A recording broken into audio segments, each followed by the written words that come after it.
Juntos, os rios, lagos e aquíferos brasileiros concentram cerca de 12% de toda a água doce líquida disponível na Terra.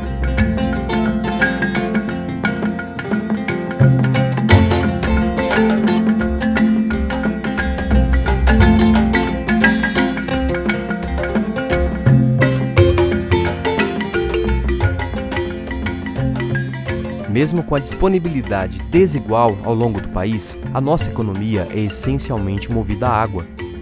É ela que possibilita que sejamos um grande produtor de alimentos e o maior produtor de energia hidroelétrica do planeta.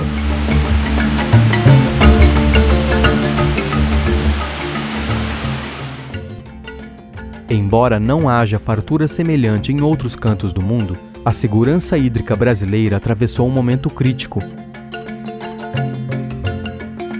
Grandes cidades como São Paulo, que nunca passaram por grandes racionamentos, viveram à sombra de uma seca sem precedentes na história. Diante dessa realidade preocupante, cientistas, gestores públicos e a população têm o desafio de pensar soluções e alternativas para proteger e planejar a gestão deste recurso tão valioso.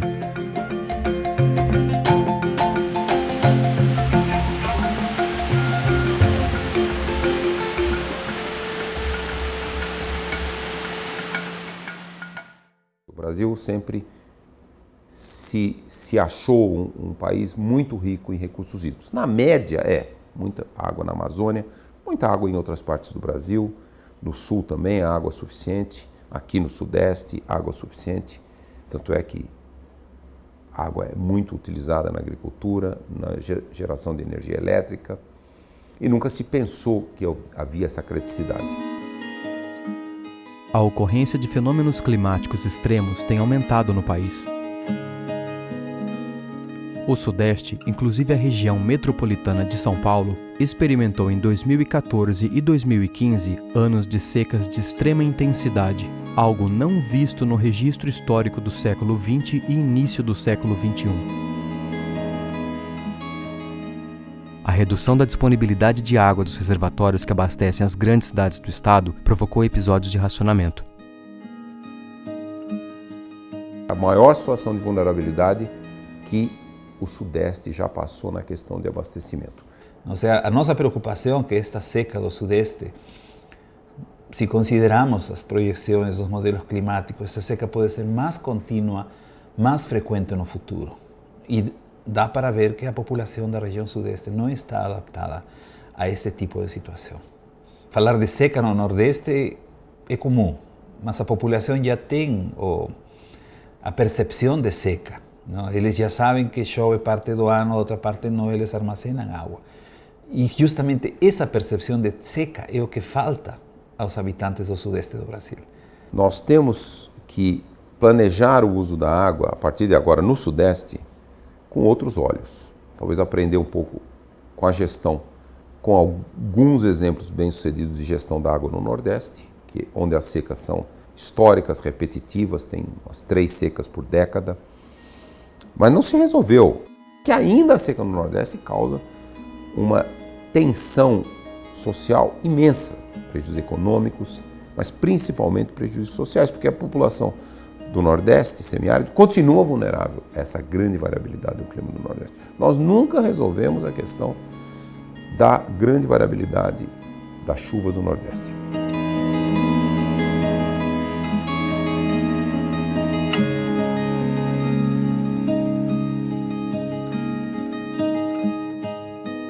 A história do Nordeste está muito relacionada com a ocorrência das secas. Nós tivemos no século XIX uma catástrofe que abalou profundamente a região. Foi em 1877. O estado do Ceará, por exemplo, perdeu metade da sua população.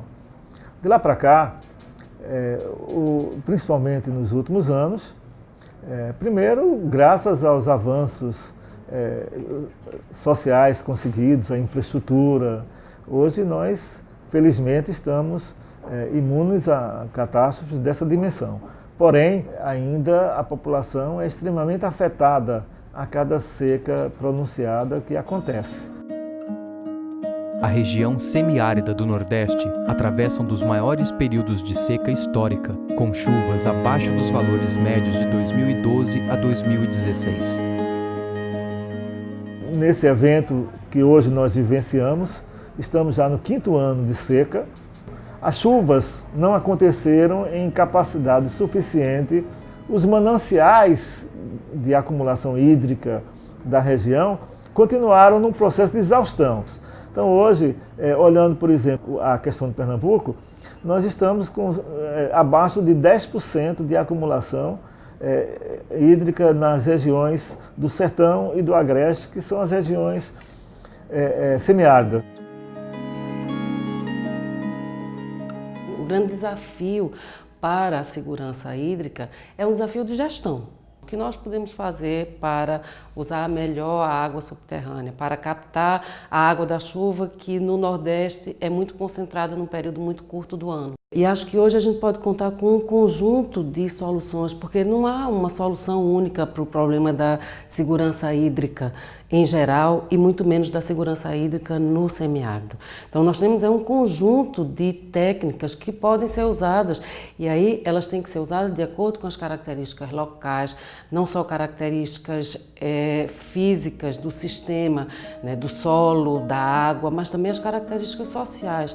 O que a população pode, de fato, incorporar. Então, que eles também têm os saberes locais, eles têm os saberes deles, o que é a terra, o que é a degradação, o que é a falta de água, como é que a gente sobrevive com isso.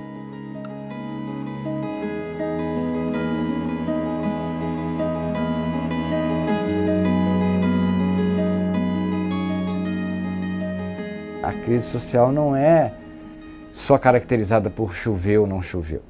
É muito mais do que isso, é a incapacidade de adaptação a novos tempos, a uma mudança brusca, a um evento extremo, que é uma questão da sociedade. A sociedade precisa pensar nisso. Como criar esses mecanismos, ou como tem sido criados esses mecanismos de adaptação. De repente pode faltar água em São Paulo, de repente pode morrer o gado de um sertanejo.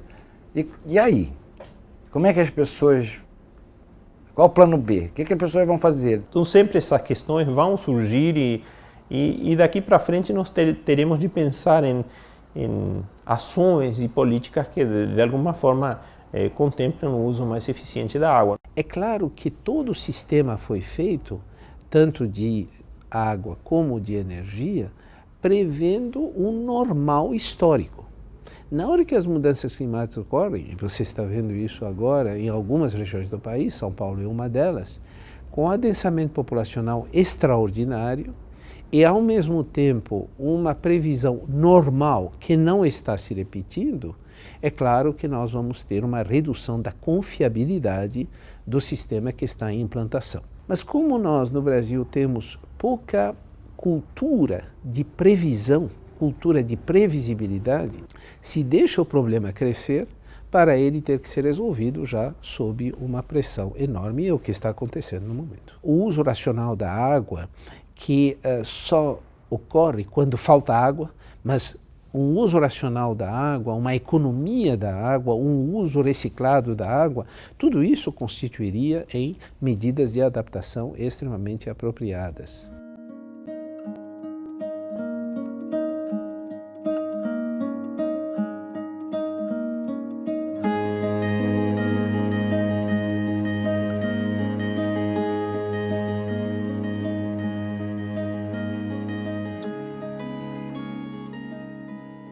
Se nós considerarmos o déficit hídrico na região metropolitana, ele é maior inclusive que no semiárido. Por quê?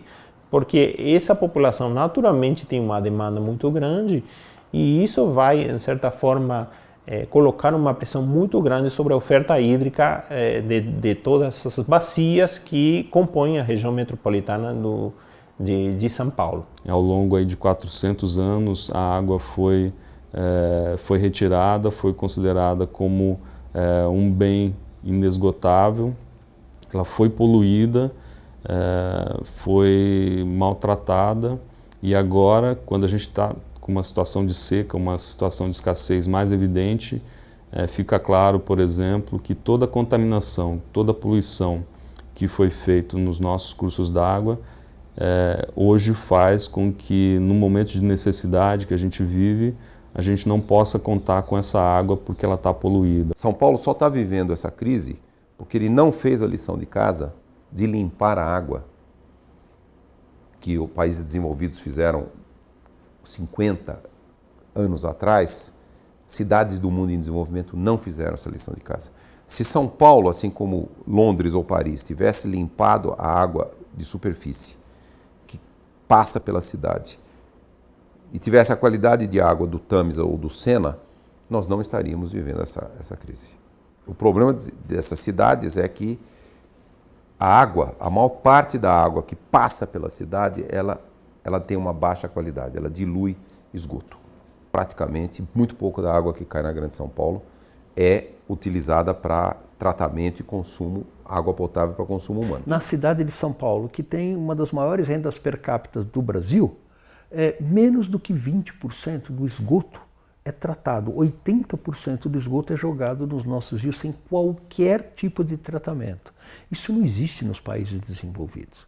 Quer dizer, você não vê na França, na Suécia ou na Noruega uma casa jogando o esgoto direto do seu vaso sanitário para os rios. Isso ocorre na maior parte das cidades brasileiras. E é essa a situação, essa é a realidade. Então não é só uma visão de oferta de água, de buscar água cada vez mais longe. Tem que olhar de forma interdisciplinar, integrada, o desenvolvimento urbano, e água para o futuro tem que ser a partir também reciclagem, reuso e principalmente tratamento de esgoto. Esse é o grande segredo para o abastecimento das cidades, grandes metrópoles do mundo em desenvolvimento todo, que isso não é um problema só do Brasil. E é muito interessante que nós estamos enfrentando uma crise hídrica aqui em São Paulo seríssima, né?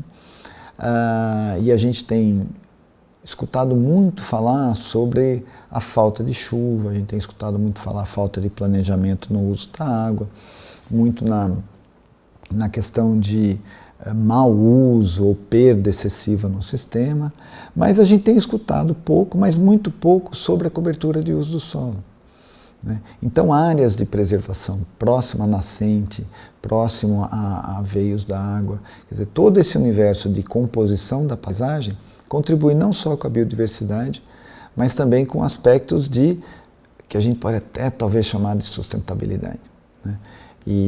Ou redução da vulnerabilidade, seja ela da perda daquele sistema ou da perda de um determinado recurso que a gente usa, né, como água.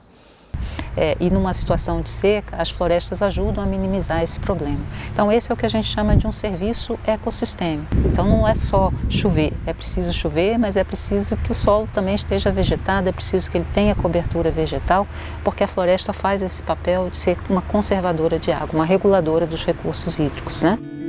Então esse é um componente muito importante, porque isso está extremamente relacionado ao uso que nós fazemos dos recursos naturais, né? Então, quando você quantifica, por exemplo, quanto ainda é floresta, quanto do Brasil é coberto com pastagem, quanto do Brasil é coberto com agricultura.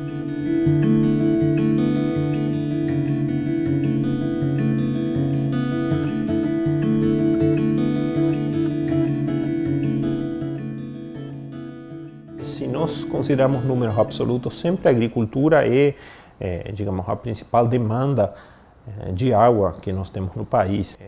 É claro, o país é um grande produtor, por exemplo, de soja, e como ele é um exportador, essa exportação de soja acaba, de certa forma, exportando água também. Essa é uma questão central. Como desenvolver uma agricultura que utilize menos água? Como desenvolver uma agricultura que não seja tão fortemente dependente de irrigação? A agricultura que nós temos que desenvolver para o futuro, ela tem que ser uma agricultura que utiliza água, produzir mais alimentos com muito menos água e muito menos terra, uma agricultura mais produtiva, mais intensiva. Espécies que eventualmente podem até ser menos produtivas por hectare, mas usem água da chuva e não dependam tanto de grandes injeções de irrigação, que também a irrigação ela compete com outros usos da água, ela compete com a geração de energia, ela compete com o abastecimento humano, que certamente sempre é prioritário, Então, a equação do uso presente e futuro da água é uma equação complexa, mas a agricultura, que globalmente falando é a que mais usa água superficial, agricultura irrigada, esse paradigma também tem que ser mudado. O INCT para Mudanças Climáticas aposta em pesquisas científicas para pensar a segurança hídrica nacional.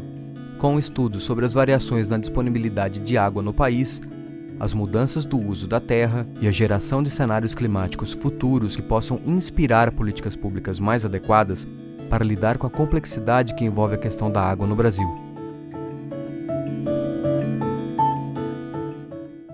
Então, no histórico, diferentes centros climáticos do mundo têm desenvolvido seus próprios modelos.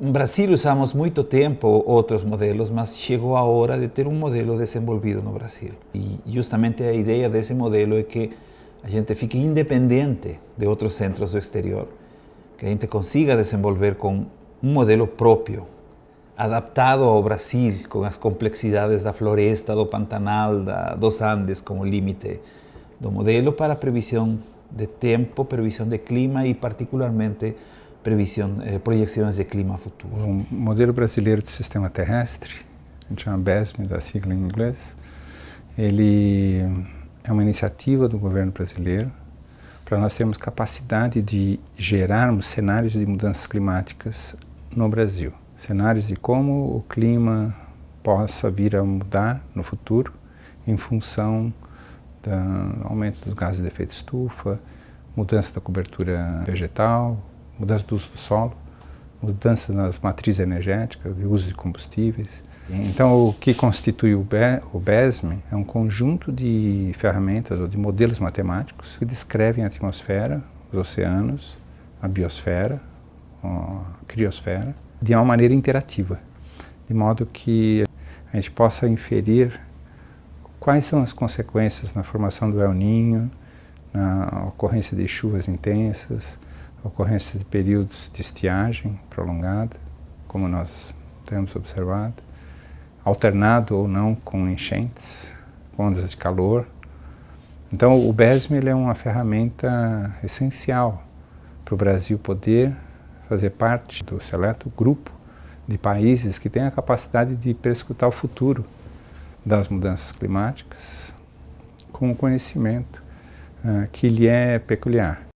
O grande desafio de qualquer projeto científico e o grande desafio da ciência é, normalmente, a dificuldade de tornar o conhecimento científico utilizado, não utilizável, mas utilizado como a principal plataforma de política pública. Como fazer do conhecimento e da organização uma forma de mudar o futuro, de melhorar o futuro, num quadro demográfico que está cada vez mais evidente que nós vamos chegar nos 9, talvez nos 10 bilhões, essa é a forma de sair da crise. Como juntar conhecimento à organização. A percepção de que a água é um bem finito pode ser a motivação para que a sociedade, a ciência e o poder público possam juntos buscar formas mais racionais, criativas e equilibradas de se relacionar com o ambiente natural e seus preciosos recursos.